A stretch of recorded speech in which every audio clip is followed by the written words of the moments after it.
Bonjour à tous et bienvenue à cette nouvelle édition de la Job and Internship Fair. Nous avons l'immense honneur d'être accueillis ici cette année au sein du groupe SDA par le président et fondateur Philippe de Morlose. Donc tout d'abord, merci pour votre temps et votre accueil ici dans votre groupe. Est-ce que vous pourriez vous présenter aux étudiants, présenter un peu le groupe SDA ainsi que son histoire, sa jeunesse. Voilà. Bonjour à tous et merci pour cette interview. Alors, mon nom est Philippe de Morlose, je suis le président du groupe SDA. Alors, SDA, c'est le distributeur de grosses machines, principalement des marques Volvo, Volvo Camion, John Deere, Hitachi, Wirken. Nous distribuons ces engins de construction, ces grosses machines, dans une trentaine de pays, 26 pays africains, 4 pays européens, le Benelux et l'Angleterre. Nous employons 2000 personnes à travers le monde. Nous réalisons aujourd'hui, et on espère dépasser le cap symbolique du milliard d'euros en 2021. Ok. Et alors, pourquoi avoir choisi le secteur de l'automobile, le secteur des grosses machines comme ça? D'où est venue cette idée de créer cette entreprise pour voir la base? D'où est-ce que ça vient SDA maintenant? Voilà, merci pour la question. À la sortie de l'ICHEC, donc j'ai terminé l'ICHEC en 1991, j'ai créé une petite société d'import-export, une société de trading, donc, qui achetait des pièces de rechange principalement en Belgique et également en Europe pour les revendre en Afrique.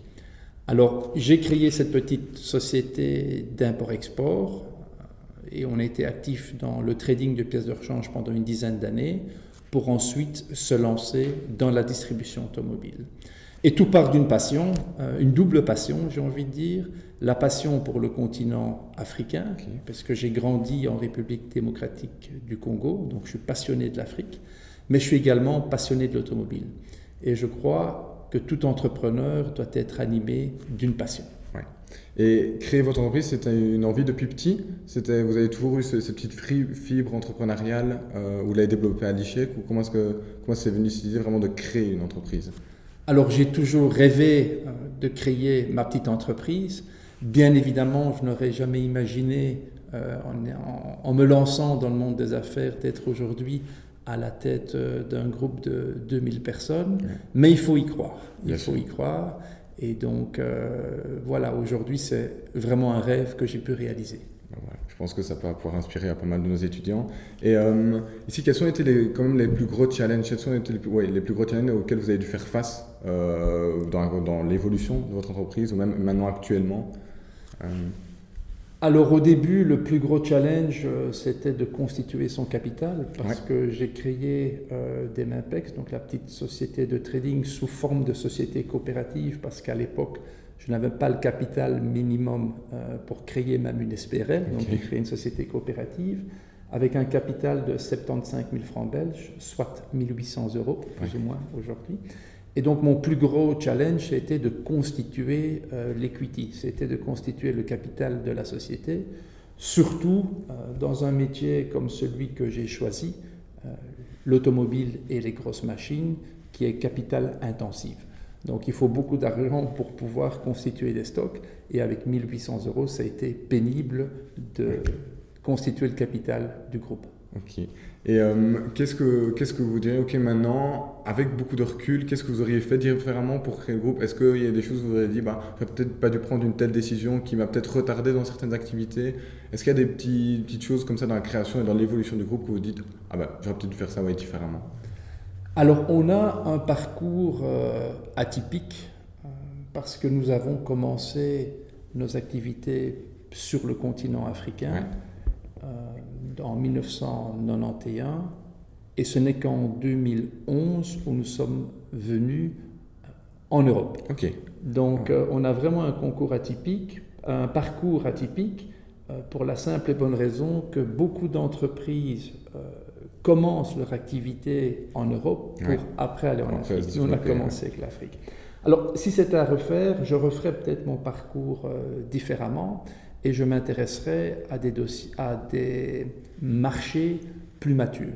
Pour vous donner une idée, aujourd'hui, l'ensemble du territoire africain que nous desservons, où nous distribuons les marques, L'ensemble de ces 26 pays africains a un potentiel machine global de 10 000 machines. Donc le marché captif, c'est 10 000 machines. Or, l'Angleterre, où nous sommes présents depuis 2017, l'Angleterre à elle seule représente un marché captif de 30 000 machines. Donc à refaire, je choisirais peut-être directement des marchés plus matures. Ok, oui, parce que c'est vrai que la différence, quand on regarde 10 000, 30 000, c'est quand même... Oui, 10 000 sur 26 pays et 30 000 sur un pays. Et ici, pour un peu partir, voilà, vous avez dit que vous avez fait vos études à l'ICHEC. Donc, en tant qu'ICHEC alumni, qu'est-ce que les études à l'ICHEC vous ont apporté? Et voilà, s'il y a certaines choses qui vous ont permis quand même de pouvoir mettre en place au niveau du groupe. Voilà. J'ai envie de dire que quand on sort de l'ICHEC, on a la tête bien faite. Okay. Sans aucune prétention de ma part, bien évidemment. Mais on apprend quand même, je dirais, toutes les notions pour pouvoir gérer une entreprise, que ce soit en comptabilité, que ce soit en finance, en macroéconomie, en microéconomie, en droit. Donc on a quand même une bonne connaissance générale, on est capable de lire un bilan, on est capable de lire un PNL, on est capable de faire son tableau de bord pour contrôler l'entreprise.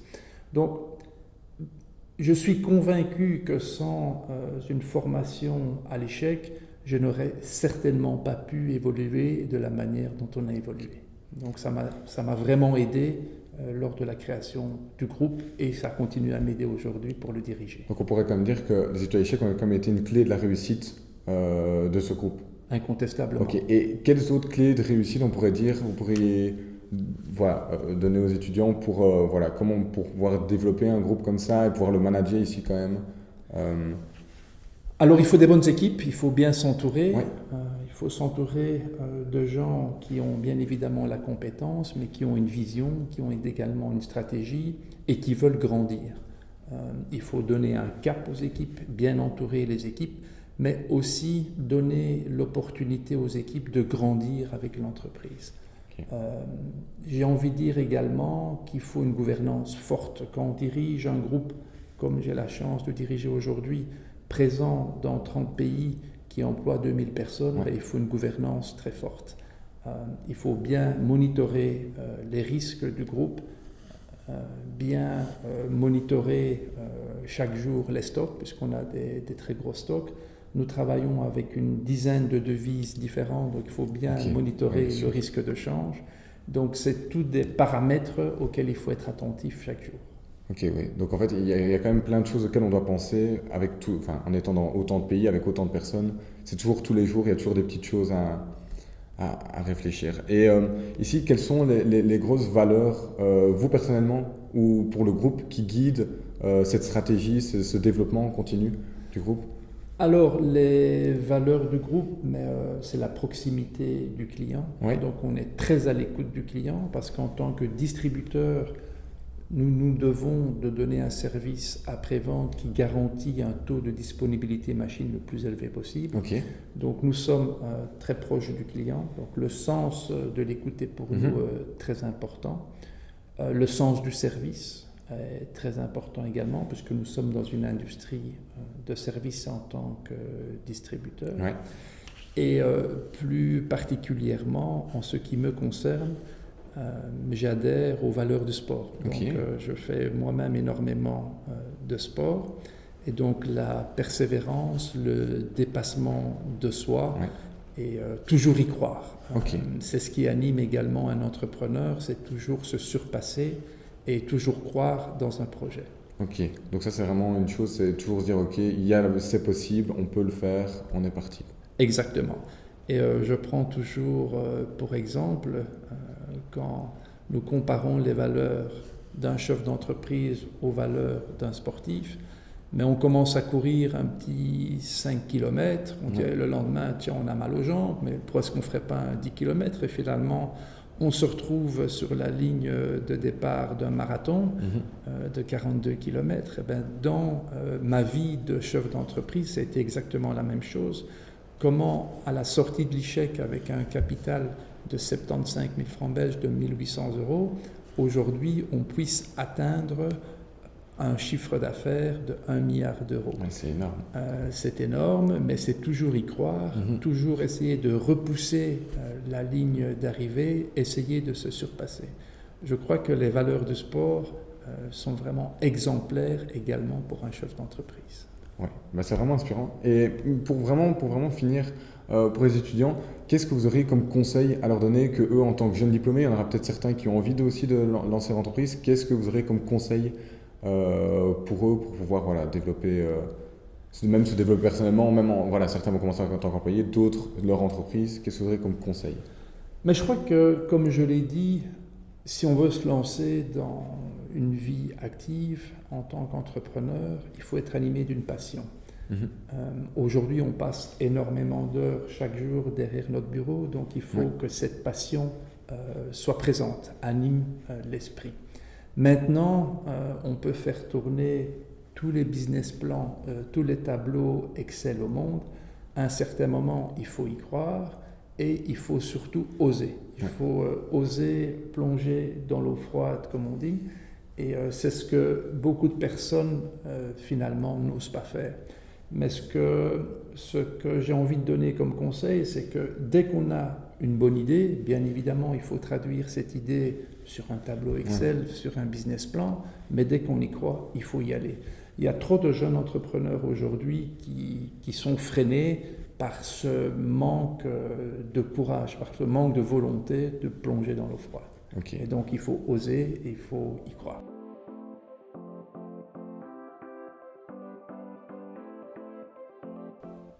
Donc voilà, j'ai reçu quelques questions des étudiants par rapport ici à l'interview qu'on vient d'avoir ensemble. Premièrement, j'ai Elodie qui m'a demandé comment est-ce que, au niveau du groupe, vous avez géré la crise du Covid, qu'est-ce que vous avez mis en place pour que vous soyez au mieux, que vous puissiez avancer au mieux après cette crise? Alors cette crise a été très compliquée à gérer pour beaucoup d'entre nous. Le mot d'ordre dès le début de la crise, c'était de préserver l'emploi. Alors, dans notre secteur d'activité, nos techniciens sont bien évidemment très précieux parce qu'il faut avoir des brevets, il faut avoir des licences pour pouvoir intervenir sur les machines. Et on s'est dit que cette crise du Covid n'était pas éternelle. Donc on savait très bien que l'activité économique allait rebondir tôt ou tard. Et donc on a préservé l'emploi pour pouvoir être prêt à faire face au boom économique post-Covid. Et cette stratégie a payé parce qu'on remarque que l'année 2021 est un grand cru pour notre secteur d'activité et pour beaucoup d'autres secteurs d'activité. Et bien évidemment, sans nos techniciens et sans nos équipes, il aurait été très compliqué de pouvoir satisfaire la demande des clients aujourd'hui, qui est bien évidemment très soutenue. De plus, nous sommes un groupe familial, donc il était très important de préserver l'emploi de nos 2000 personnes. Et aussi, on s'est rendu compte que les voyages, certainement, ils ont été un peu bloqués avec cette crise. On a dû commencer à travailler avec Teams, Zoom, un peu la digitalisation. On savait déjà que la digitalisation, c'était déjà vraiment pas une problématique, mais un des enjeux ici actuels pour toutes les entreprises. Comment est-ce que vous avez vécu ça? Je suppose que vous avez été déjà un peu obligé de mettre ça un peu plus en place. Comment est-ce que la digitalisation a impacté et comment est-ce que vous mettez ça en place dans le groupe? La digitalisation est bien évidemment très importante. Alors, bien évidemment, nous ne sommes pas constructeurs, nous sommes des distributeurs, donc il faut que nous travaillions en parfaite harmonie avec le constructeur parce que l'innovation produit est plus dans les mains du constructeur que du distributeur. Par contre, nous, en tant que distributeurs, nous devons faire remonter les informations du marché, les informations des clients auprès du constructeur pour que le constructeur puisse innover les produits. Par contre, en tant que distributeur, nous avons mis au point et nous avons accéléré la digitalisation du groupe et nous avons mis au point un système qui s'appelle le CareTrack. Alors, très schématiquement, en quoi consiste le CareTrack?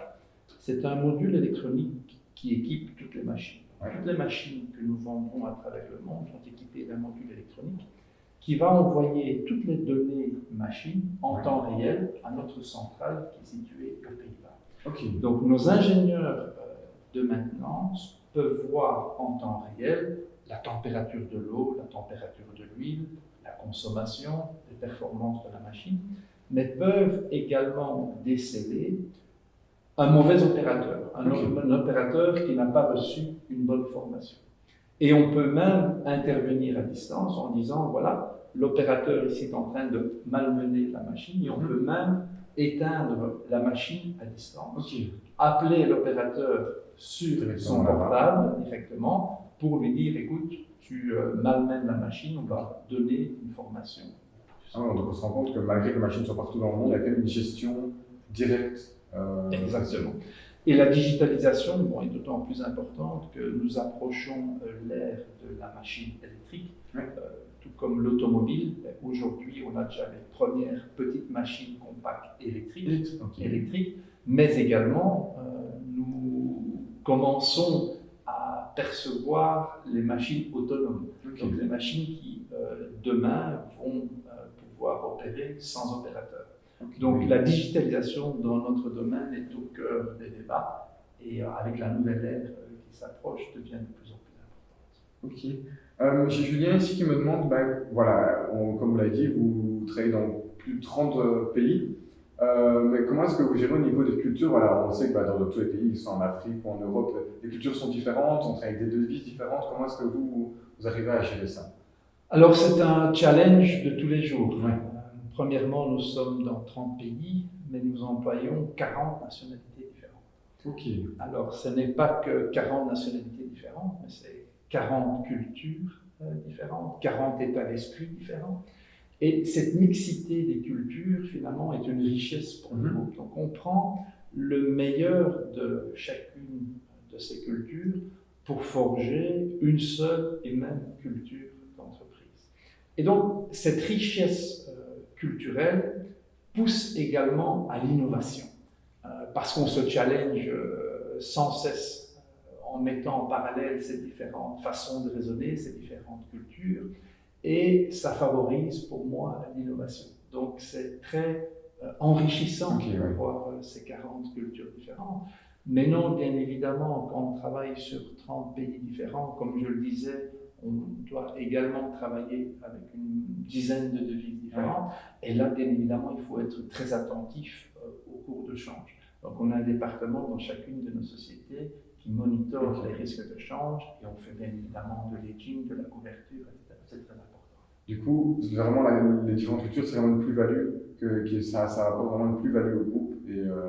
Alors, c'est certainement une plus-value, comme je le disais, c'est source de richesse. Mais c'est également un challenge. Un challenge en plus, bien sûr. Oui, gérer des cultures différentes, c'est très compliqué, bien évidemment en tant que dirigeant d'entreprise, mais pour que les gens puissent s'entendre également. Donc il faut bien évidemment travailler ces différentes cultures. Mais c'est une richesse avant tout. Et ici, voilà, j'ai Anna qui posait une dernière question.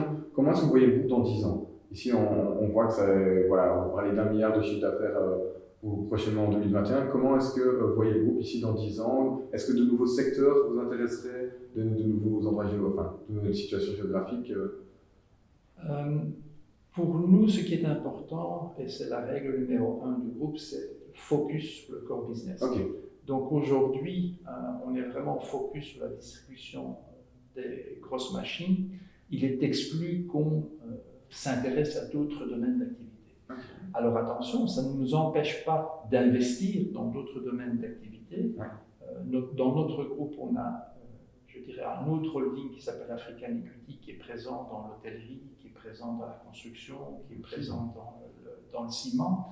Mais on laisse gérer ces différents secteurs d'activité par des professionnels du secteur. Par exemple, nous avons 2 hôtels en Afrique, mais qui sont gérés par le groupe Accor, sous la bannière Pullman. Ce n'est pas nous qui gérons directement, mais ça n'empêche que nous pouvons investir dans des secteurs différents. Mais on ne veut pas être distrait, on ne veut pas perdre notre temps dans d'autres secteurs d'activité. On est vraiment focus sur notre core business qui est la distribution. Alors comment est-ce qu'on voit l'évolution du groupe? On espère continuer la croissance du groupe. Donc, on espère cette année déjà atteindre le milliard d'euros de chiffre d'affaires, mais on entend bien poursuivre le développement du groupe à concurrence de 20% chaque année. Donc sur les 5 prochaines années, on aimerait bien doubler notre chiffre d'affaires. Alors on a des projets bien concrets.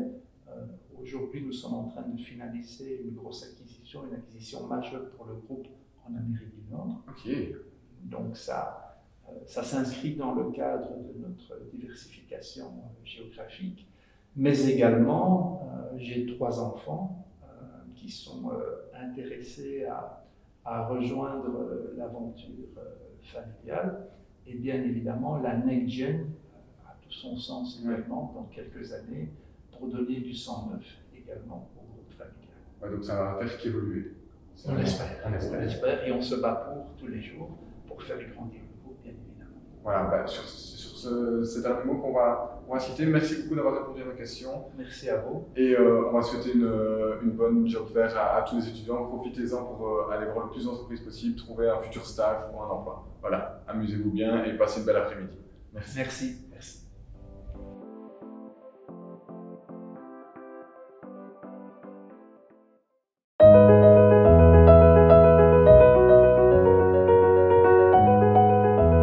The SDA Group story began in 1991 when newly graduated Philippe de Morlose launched Demampex, trading automotive spare parts between Belgium, where he was born, and Africa, where he grew up.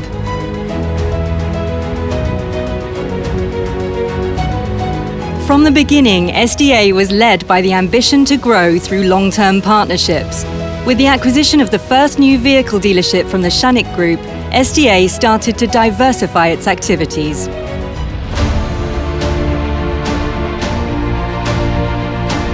Aware of the need for improved civil engineering capabilities in Africa, SDA initiated the distribution of heavy machinery across the continent for John Deere and Hitachi.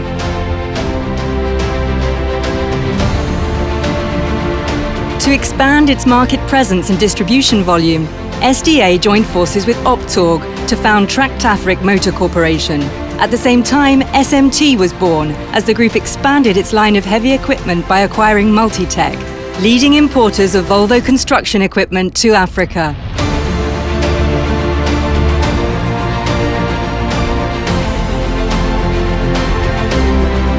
Committed to growth through diversification, SDA launched in Europe, acquiring the Kaikon Group, exclusive distributors of Volvo construction equipment in Benelux.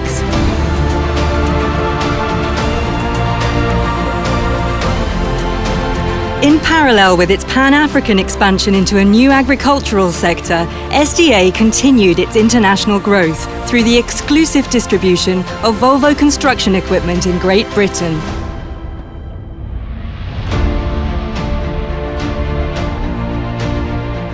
Strong acquisitions and strategic partnerships see SDA today as one of Europe's leading distributors of heavy machinery, with new ambitions turning towards North America.